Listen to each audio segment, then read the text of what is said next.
السلام علیکم ناظرین، میں ہوں سبط الحسنین ایڈوکیٹ اور آپ دیکھ رہے ہیں ساول نیوز نیٹ ورک۔ ہمارے ساتھ آج ایک بہت روحانی اور سیاسی سماجی شخصیت موجود ہیں جو کہ اپنی شخصیت میں ہی دو تین پہلوؤں کو لیے ہوئے ہیں۔ میری مراد ڈاکٹر پروفیسر پیر سید محمود احمد حسنین صاحب آغا شیرازی صاحب موجود ہیں۔ آپ سرپرست ہیں تحریک معراج القرآن ضلع بکھر کے، اور ساتھ میں ہی آپ سجادہ نشین ہیں دربار عالیہ دریا بادشاہ کے۔ شاہ صاحب، سب سے پہلے تو ہم آپ کو خوش آمدید کہتے ہیں کہ آپ نے اپنے قیمتی وقت میں سے ہمیں جو ہے وہ کچھ وقت جو ہے وہ عنایت فرمایا۔ شاہ صاحب، آج کا جو ہے وہ تھوڑا سا آپ سے انٹرویو جو ہے نا مختلف، آپ کی ذات کے مختلف پہلوؤں کے حوالے سے مختلف ہی ہے۔ ایک تو رمضان شریف الحمدللہ جاری و ساری ہے، اس حوالے سے بھی آپ سے کچھ گزارشات کرنی ہے۔ دوسرا، کل 3 رمضان المبارک یوم وصال حضرت بی بی فاطمہ الزہرا سلام اللہ علیہا وہ گزرا ہے، اس حوالے سے بھی۔ تیسرا، آپ سے تحریک معراج القرآن کے حوالے سے بھی، جو ماشاءاللہ سے ہر دفعہ ہی معراج القرآن رمضان شریف میں شہر اعتکاف کا اہتمام کرتی ہے، اور دوسرے جو فلاحی کام ہوتے ہیں رمضان شریف میں خاص کر معراج القرآن جو ہے وہ کرتی رہتی ہے، اس حوالے سے بھی گزارشات کریں گے۔ تو شاہ صاحب، سب سے پہلے فضائل رمضان جو الحمدللہ آپ بہت بہتر جانتے ہیں، وہ ذرا فرما دیجئے کہ رمضان شریف کا آنا، روزے رکھنا، کیا خالی پیٹ بھرنا یا پیٹ خالی رکھنا صحیح ہے، یا کوئی اور مقاصد بھی ہیں رب العزت کے؟ بسم اللہ الرحمن الرحیم۔ سب سے پہلے تو محترم سبط الحسنین صاحب، آپ کو تشریف آوری پر دل کے اتھاہ گہرائیوں سے ویلکم کرتا ہوں، خوش آمدید، اور شکریہ بھی ادا کرتا ہوں، اور آپ کے لیے دعا گو بھی ہوں۔ بہت شکریہ۔ جہاں تک رمضان مبارک کی فضیلت کا تعلق ہے تو اس میں کوئی شک نہیں کہ ہم سب کو معلوم ہے کہ یہ فرائض میں سے ہے، یہ بھی فرض ہے روزہ جو ہے، مگر جب اس کو غور سے دیکھیں اس عبادت کو، یہ واحد عبادت ہے کہ جس میں حقوق العباد بھی ہے اور حقوق اللہ بھی ہے۔ ہر عبادت دونوں میں سے کوئی ایک حقوق پہ ڈیپینڈ کرتی ہے۔ کچھ عبادات ایسی ہیں جو حقوق اللہ میں سے ہیں، اور کچھ عبادت ایسی ہیں جو حقوق العباد میں سے ہیں، اور کچھ عبادت ایسی ہیں جن میں کمبائن دونوں چیزیں پائی جاتی ہیں، حقوق اللہ بھی پایا جاتا ہے اور حقوق العباد بھی پایا جاتا ہے۔ حقوق اللہ سے مراد یہ ہے کہ وہ حقوق جو اللہ اور انسان کے درمیان میں ہیں، مثلا نماز پڑھنا۔ نماز پڑھنے سے اللہ تعالیٰ کی بارگاہ میں وہ حق ادا ہوتا ہے جس کا حکم دیا گیا ہے۔ ہر آدمی اب خود ذمہ دار ہے۔ اس طرح حج کرنا، حج کا بھی ایک انڈیویجول ایک عبادت ہے، صاحب استطاعت پر لازم ہے ایک بار کم از کم ضرور حج کرے۔ اس طرح باقی جتنے بھی معاملات ہیں، لیکن روزہ ان عبادات میں سے ہے جن میں دو چیزیں ملتی ہیں، حقوق اللہ بھی حاصل ہوتا ہے اور حقوق العباد بھی۔ حقوق اللہ اس حوالے سے کہ چونکہ انسان کی ذات سے اٹیچڈ ہوتا ہے، یہ انسان کی اپنی ذات پر ڈیپینڈ کرتا ہے، کوئی نہیں دیکھتا، نہ کسی کو اس بات کا علم ہوتا ہے، یہ فقط راز ہوتا ہے جو مالک الملک جانتا ہے یا اس کا بندہ جانتا ہے۔ جب انسان کہتا ہے کہ میں روزے میں ہوں، تو اب یہ معلوم نہیں کہ وہ واقعی روزے میں ہے یا نہیں ہے، کیونکہ اگر وہ چاہے تو کھا بھی سکتا ہے، پی بھی سکتا ہے، چھپ بھی کر سکتا ہے، مگر یہ روزہ اس کا ظاہر میں نہیں ہوتا، باطن میں ہوتا ہے۔ یہ اس حوالے سے۔ اب روزے کے اوپر حقوق العباد کے حوالے سے، حقوق العباد اس لحاظ سے ہے کہ روزہ دار کے اوپر لازم ہے، اللہ تعالیٰ نے اس کو دیا ہے، وہ صاحب مال ہے، صاحب اوقات ہے، صاحب حیثیت ہے، تو نہ صرف وہ اپنی ذات کا خیال رکھے، اپنے بیوی بچوں کا خیال رکھے، بلکہ اڑوس پڑوس سے لے کر جہاں تک وہ پہنچ سکتا ہے آقا کریم صلی اللہ علیہ وسلم کی امت کا خیال رکھے، غرباء کا خیال رکھے، مساکین کا خیال رکھے۔ اس سے حقوق العباد کی ایک ایسی جہت سامنے نظر آتی ہے جو میری نگاہ میں کسی اور عبادت میں وہ چیز نظر نہیں آتی۔ روزہ جو ہے اس کے بارے میں باقی ہر عبادت کا تقریباً جب بھی اس کو آدمی اس کی فضیلت کے بارے میں پرکھتا ہے تو اس میں یہ حکم ہوتا ہے کہ آپ یہ نیکی کریں تو اس کو 10 گنا زیادہ ثواب ملے گا۔ کوئی شک نہیں کہ اللہ تعالیٰ چاہے تو 700 گنا زیادہ عطا فرما سکتے ہیں، مگر میں ایز اے ہول بات کر رہا ہوں کہ ہر نیکی جو اس کا اجر وہ 10 گنا ہوتا ہے۔ مگر روزہ ایک ایسی عبادت ہے، ایک ایسی نیکی ہے، اتنی مبرور و مقبول ہے کہ فرمایا کہ انا اجزا بہ، اس کا اجر میں خود ادا کروں. ماشاء یہ انسان کی بس میں وہ چیز آ جاتی ہے کہ جو انسان سوچ بھی نہیں سکتا. ایک بار روزہ رکھے صدق و اخلاص کے ساتھ، حق کے ساتھ، نیک نیتی کے ساتھ، اور ظاہر و باطن کا روزہ، فقط خالی پیٹ رہنے یا خالی پیاسا رہنے سے اس کا نام روزہ نہیں ہے. اس کی گفتگو بھی روزے کی پابند ہے، اس کی نگاہیں بھی روزے کی پابند ہے، اس کا جو بھی جسم کی جو اوصاف ہیں وہ ہر چیز روزے کی پابند ہے. جو حقوق اس کو دیے گئے اس کے مطابق روزہ بسر کرے تو اللہ تعالیٰ کی بارگاہ میں وہ ایسی مبرور و مقبول عبادت ہے کہ جس کے بارے میں فرمایا کہ الصوم لی وانا اجزی بہ، یہ میرے لیے ہے اور اس کا اجر بھی میں خود ادا کروں گا. بے شک بے شک بے شک. آپ کا دوسرا سوال حضور سیدہ کائنات کے بارے میں، جو کل آپ کا یوم وصال تھا. حضور سیدہ کائنات کی فضیلت میں صرف یہی سے آپ جان لیں، اس سے بڑھ کے میں اور کیا بیان کر سکتا ہوں کہ اہل بیت پاک، ویسے تو ہر فرد جو اہل بیت پاک ہے وہ چونکہ ان میں چونکہ خون مصطفیٰ شامل ہے، خون پاک، تو یقیناً ان کا مقام و مرتبہ بہت افضل ہے. مگر حضور سیدہ کائنات کو جو مقام ہے وہ سیدنا عمر فاروق رضی اللہ تعالیٰ کی ایک حدیث پاک کے حوالے سے کہ آپ فرماتے ہیں والذی بیدی نفسی، اس ذات کی قسم جس سے قبضہ قدرت میں میری جان ہے. ہم سارے صحابہ جب یہ آقا کریم صلی اللہ علیہ وسلم کی بابرکت و مقدس بارگاہ میں حاضر ہوا کرتے تھے تو ہم یوں گویا ہوتے تھے، پہلے عرض کرتے کہ فدا کا ابی و امی یا رسول اللہ، میرے ماں باپ آپ پر قربان ہوں یا رسول اللہ.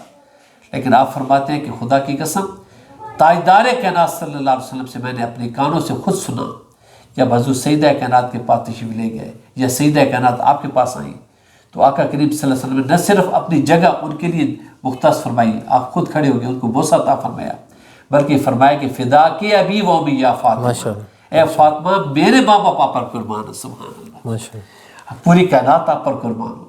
اتنا مقام، اتنا مرتبہ کسی کو نہیں ملا. اور پھر آپ صرف دنیا کی خواتین نہیں بلکہ آپ کو فرمایا گیا کہ اے فاطمہ تو دنیا آخرت تمام جنت کی خواتین کی تم سردار ہو. سبحان اللہ، یہ مقام افضلیت ہے آپ کے لیے.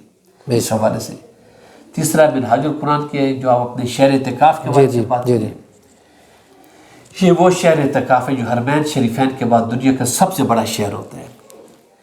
ماشاءاللہ حضور شیخ الاسلام ڈاکٹر محمد طاہر القادری صاحب نے جہاں آپ کی خدمات گراں قدر خدمات ہیں، چاہے وہ ظاہر کو پرکھیں چاہے وہ باطن کو پرکھیں، چاہے وہ حقوق العباد کے حوالے سے دیکھیں، چاہے ان کے جو احکام ہیں تعلیمی حوالے سے اس کو دیکھیں، چاہے وہ روحانی حوالے سے ان کو دیکھیں جس کے اندر گوشہ درود ہے، یا ایسے اور بہت سارے سٹیپس ہیں جو اخلاقی روحانی تربیت کے حوالے سے کیے جاتے ہیں.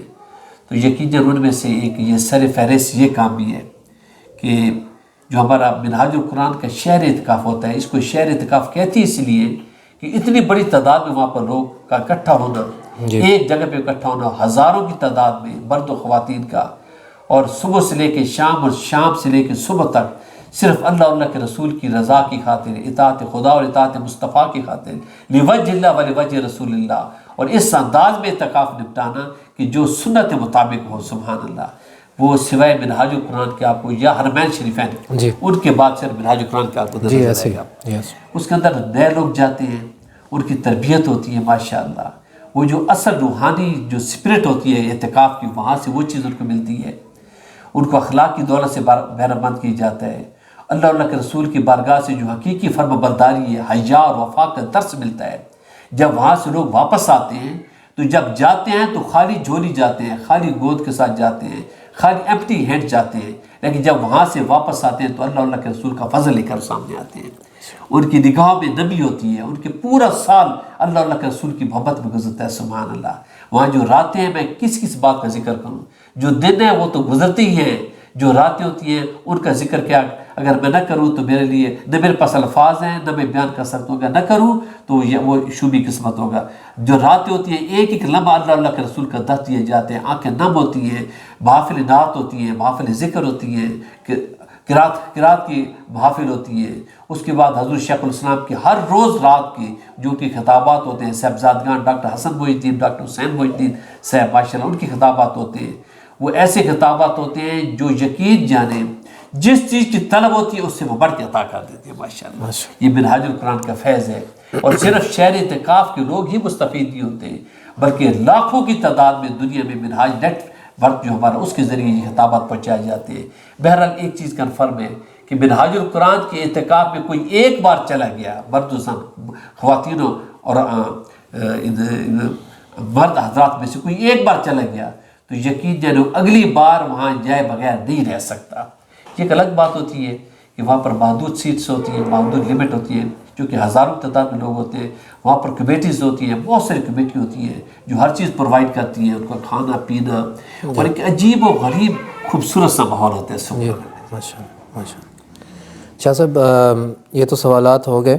ایک آخری سوال جو ہے میں گزارش کرنا چاہوں گا آنے والے جو الیکشنز کے حوالے سے، کیونکہ تحریک منہاج القرآن جو ہے وہ ایک سیاسی حوالے سے بھی جانی جانتی ہے اور ہر سال جو ہے وہ سیاست میں حصہ بھی لیتے ہیں. تو اس دفعہ جو آنے والا الیکشن ہے اس میں آپ الحاق کریں گے یا پھر جو ہے نا آپ نے الگ سے اپنی شناخت کو جیسے آپ گزشتہ انتخابات میں کرتے ہیں کہ اس کو برقرار رکھتے ہوئے اس میں جو ہے وہ الگ سے ہی حصہ لیں گے؟ میں سبت الحسنین پہ تھوڑی سی کنسیپچل کلیئرٹی کرنا چاہوں گا کہ پہلی بات تو یہ کہ ہم نے فرمایا کہ ہر سال ہم نے نہیں، ہمارے قائد نے، ہماری تاریخ جو مدر باڈی ہے منہاج القرآن، ہمارے قائد کی جو پالیسی تھی وہ چونکہ مستوی معاشرے کی تشکیل ہے جی، تو اس کے حوالے سے ہم نے ایک یا دو بار اس کا امتحان لینا تھا، اس ایگزام یہ ایک چیک کرنا تھا اس نظام کو، وہ ہم نے دیکھ لیا. ہم اس نظام کے خلاف ہیں. جی، ہم اس نظام کے اندر رہ کر نہیں سمجھتے کہ کوئی تبدیلی آئے گی. جی، ہماری چاہے جو سیاسی ونگ بھی ہے پاکستان عوامی تاریخ جس کو پیٹ کہتے ہیں، جی، جی، اس کو ہم نے اختیار دیا، ہمارے قائد نے اختیار دیا کہ ہماری جو پاکستان عوامی تاریخ چونکہ ایک سیاسی ونگ ہے جی، اس میں کوئی اگر کھڑا ہونا چاہیں اپنی بنیاد کے اوپر، اپنی بیس کے اوپر تو وہ کھڑے ہو سکتے ہیں چونکہ سیاسی ونگ ہے. اور وہ ان لوگوں کے لیے جو ہمیشہ سوال کرتے ہیں کہ آپ اس نظام سے باہر رہ کر بھلا کیسے تبدیلی لے کے آئیں گے، تو ان لوگوں کے لیے ایک موقع ہے اگر وہ چاہتے ہیں کہ حضور شیخ الاسلام کا جو درس ہے، حضور شیخ الاسلام ڈاکٹر طاہر القادری صاحب اور منہاج القرآن کا جو فیض ہے اور جو انہوں نے کہا تھا، جس کے لیے کوشش کی تھی، اگر وہ واقعہ ان کو اس قوم کو سمجھ آ گئی ہے اور چاہتے ہیں کہ اگر وہ فیض ملے اور واقعی اس ملک کے اندر مستوی انقلاب کا سورہ طلوع ہو مستوی، تو سیاسی ونگ ہماری ہے، وہ ہمارے ساتھی کھڑے ہو رہے ہیں. اگر جو ووٹ دینا چاہیں گے تو ضرور دیں گے. باقی رہا مسئلہ ہمارے قائد، ان کا بھی سیاست سے بھی اٹیچمنٹ نہیں ہے اور نہ ہی منہاج القرآن ایز اے بدر باڈی ہم اس میں حصہ لے رہے ہیں. لیکن چونکہ وہ ہمارا ونگ ہے، پاکستان عوامی تاریخ کے ہمارا ونگ ہے، تو اگر وہ حصہ لے رہے ہیں تو ظاہر ہے ہمارے ورکرز کے اوپر یہ پابندی نہیں ہے، اگر کوئی ووٹ دینا چاہیں گے تو ضرور دیں گے. جی. اچھا شاہ صاحب آخر میں کیونکہ آپ کا ایک روحانی پہلو بھی ہے، ایک سماجی پہلو بھی ہے، تو ہمارے ساول نیوز نیٹ ورک کے جو ناظرین ہیں ان کے لیے کوئی پیغام جو آپ دینا چاہیں معاشرے کی بہتری کے لیے یا جی؟ میرا پیغام یہ ہے، جو احباب میری یہ گفتگو سن رہے ہیں سب تک یہ میرا پیغام ہے کہ یہ ساول نیٹ ورک جن کے بانی محترم حفیظ اللہ شاہ صاحب ہیں، جی، انہوں نے جو ساول نیٹ ورک کھولا ہے یہ مبنی بر حق، مبنی بر صدق کے، جہاں تک میں جانتا ہوں، جہاں تک میں پہچانتا ہوں اور جتنا میرا تجربہ ہے، حق و سچ کی آواز پہنچاتے ہیں یہ لوگ، حق و سچ کی بات آپ تک کنوے کرتے ہیں. اور اگر یہ نیٹ ورک آپ لوگ اس کو ساتھ نہیں دیں گے، آپ اس حق کے ساتھ نہیں دیں گے تو حق کی آواز آپ تک کیسے پہنچے گی؟ آپ سب پر یہ لازم ہے.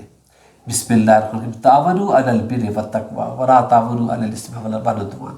نیکی اور حق کے کاموں میں ہمیشہ تعاون کیا کرتے ہیں اور کرنا چاہیے اور یہ حکم ہے، اور بدی اور برائی کے کاموں میں کبھی تعاون نہیں کرنا چاہیے. یہ حق کا کام ہے.